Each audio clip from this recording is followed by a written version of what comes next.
Little repair for where your key fob goes in your Volvo. Gets really damaged where you're pressing the start-stop button. I'm not the biggest fan of carbon fibre. It is like tomorrow's wood panelling, isn't it?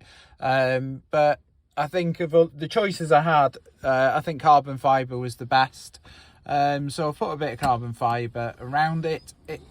I haven't used carbon fibre before. I did find it very, very awkward. So make sure you've got plenty of carbon fibre to hand in case you need to rip it off and start again. However, I'm quite pleased with it, and I'm mostly pleased with how it looks like from outside the car, which is a bit random. But if I show you now, you can't see. Yeah, so you can't see. That's hilarious. But it does look a little bit, and I hate to say it, it does look a little bit sporty.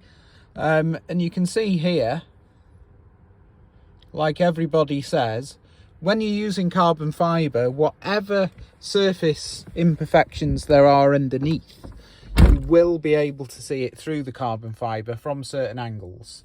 But compared to what was there before, I'm very pleased. And there we go. Have a nice day.